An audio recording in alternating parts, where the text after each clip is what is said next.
Graça e paz. Que bom ter você aqui novamente. Esse vídeo é o último dos nossos estudos sobre a doutrina do pecado. Para você que não assistiu os outros vídeos desse estudo, assista, para que a sua vida também possa ser edificada em nome de Jesus. Esta é a nossa quarta e última aula nesse assunto. É importante que você pegue a sua Bíblia para conferir os livros e versículos que serão citados para melhor compreensão. O pecado original e o pecado praticado. Primeiro, o pecado original. A condição pecaminosa em que nasce o ser humano é definida logicamente como pecado original. Segundo Berkhoff, ele é chamado assim, primeiro, porque se deriva de Adão, o tronco original da raça humana. Segundo, porque está presente na vida de cada indivíduo desde o momento do seu nascimento, pelo que não pode ser considerado como resultado de simples imitação. O pecado não é algo que se aprende, e sim algo que faz parte do ser humano. Prova disso, que quando temos nossos filhos, ninguém precisa ensinar eles mentirem, ou até mesmo ocultarem algum erro que cometeram. Eles simplesmente fazem, pois sua natureza é caída. Por essa razão que a Bíblia diz que não há um justo sequer, e todos estão destituídos da glória de Deus.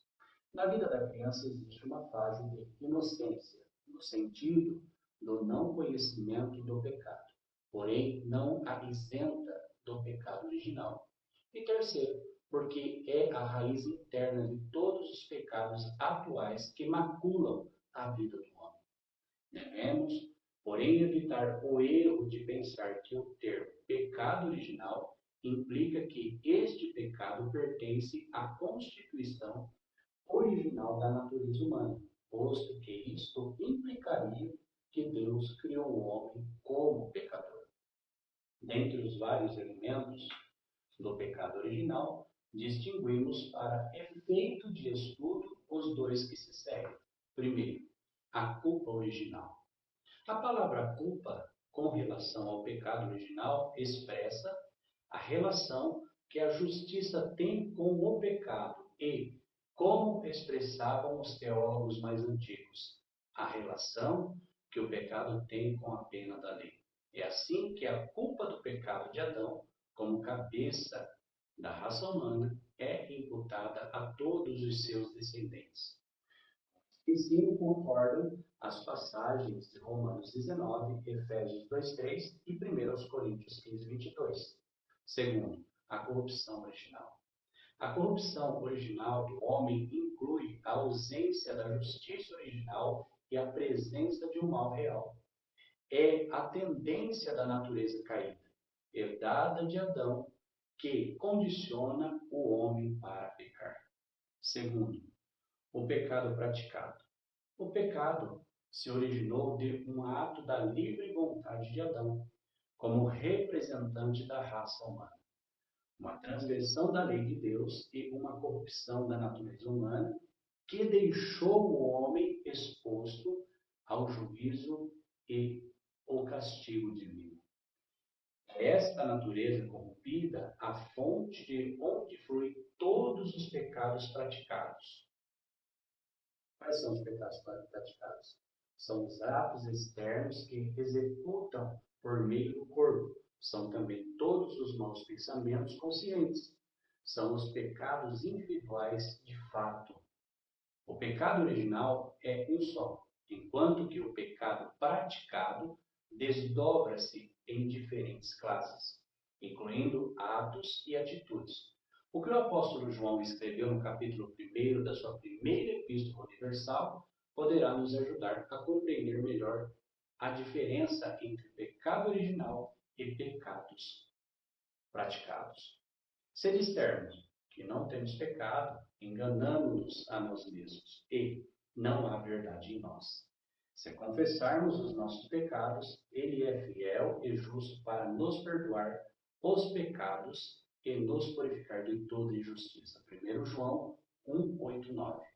A palavra pecado, no singular, citada no versículo 8, é a referência precisa e direta ao pecado original, ou seja, a natureza decaída do homem. Enquanto que a palavra pecados, no plural, citada no versículo 9, refere-se ao pecado praticado no nosso dia a dia. Terceiro, a classificação dos pecados praticados. É impossível classificar todos os pecados praticados, pois valem de classe e de grau. E, porém, diferencia-se em mais de um ponto. Os católicos romanos fazem uma bem conhecida distinção entre pecados veniais e pecados mortais. Porém, eles têm dificuldade em identificar qual pecado é venial ou mortal. A mais completa lista das diferentes classes de pecados mencionados na Bíblia é apresentada pelo apóstolo Paulo na sua epístola aos Gálatas. Ora, as obras da carne são conhecidas, e são prostituição, impureza, lascívia, idolatria, feitiçarias, inimizades, porfias, ciúmes, iras, discórdias, dissensões, facções, invejas, bebedices, glutonarias e coisas semelhantes a estas, a respeito das quais eu vos declaro, como já outra hora vos preveni, que não herdarão o reino de Deus, porque tais coisas praticam. Gálatas 5:19 a 21. O Novo Testamento determina a gravidade do pecado, de acordo com o grau de conhecimento que se tenha a respeito dele. Os gentios que estão no seu pecado são culpados aos olhos de Deus. Porém, aqueles que gozam do favor do Evangelho e têm a revelação de Deus são muitos mais culpados quando caem. Com isso concordam passagens bíblicas tais como Mateus 10:15, Lucas 12:47, 48, João 19:11, Atos 17:30, Romanos 1:32, 2:12 e 2 Timóteo 1:13-16. O pecado pode ser tanto por comissão como por omissão. Isso quer dizer que aquele que não faz o bem que deveria fazer é tão pecador diante de Deus quanto aquele que derrama o sangue de seu próximo. O pecado e o crente.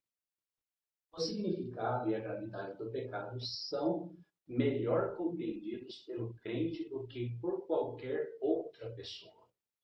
Ao longo de toda a narrativa bíblica, o crente é advertido contra o pecado que de tão de perto nos rodeia, Hebreus 12:1, e a caminhar para o alvo que é a semelhança da estatura e perfeição do Senhor, que nos comprou com o seu precioso sangue.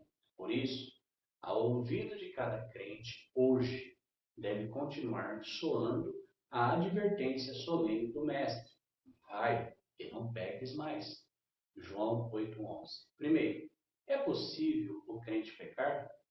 Para muitos crentes, a descoberta de que após aceitar Jesus como Salvador, ainda estavam sujeitos ao pecado, foi tão extraordinária quanto ao próprio fato de agora saberem que eram novas criaturas.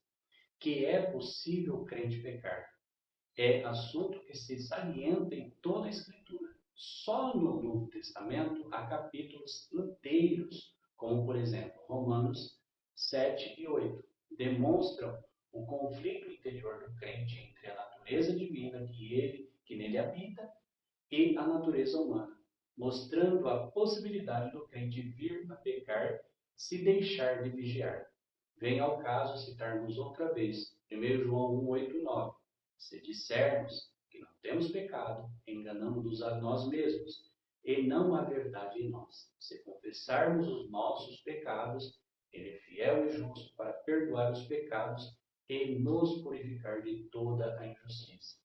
Mostramos no texto anterior que pecado, no singular, citado no versículo 8, é uma referência direta à natureza caída do homem, de onde provém todos os pecados, no plural, citado no versículo 9. É evidente, porquanto, que o crente possui duas naturezas: a natureza caída, sujeita ao pecado, e a natureza divina.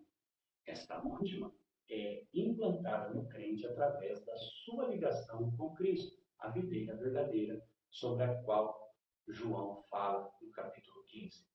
Enquanto a primeira natureza estiver subjugada, ele será levado de vitória em vitória. Segundo, qual a causa do pecado do crente?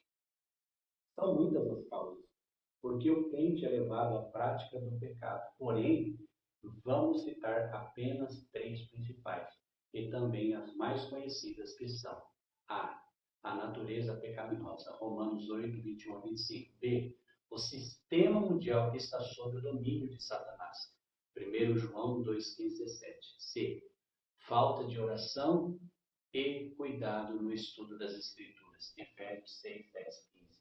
O crente que relaxa o hábito da oração e da leitura e do estudo da Bíblia está incorrendo em sérios riscos espirituais, podendo se tornar presa fácil do adversário. 3. Quais as consequências do pecado na vida do crente? Dentre as muitas consequências do pecado na vida do crente, destacamos as seguintes. A perda da comunhão com Deus, Salmo 51, 11. 1 João 1, 5, 6. B. Os inimigos encontram oportunidade de blasfemar de Deus, segundo Samuel 12, 14. C. Perda do galardão, 1 Coríntios 3, 8, 3, 13 e 15. D. Possível morte prematura, Atos 5, 1, 11. E 1 Coríntios 11, 30. E maus exemplos, 1 Coríntios 8, 9 e 10. F. Destruição da fé consequente e morte, Romanos 6, 16, 1 João 5, 16 e 17. Quarto, como o crente deve tratar com o pecado?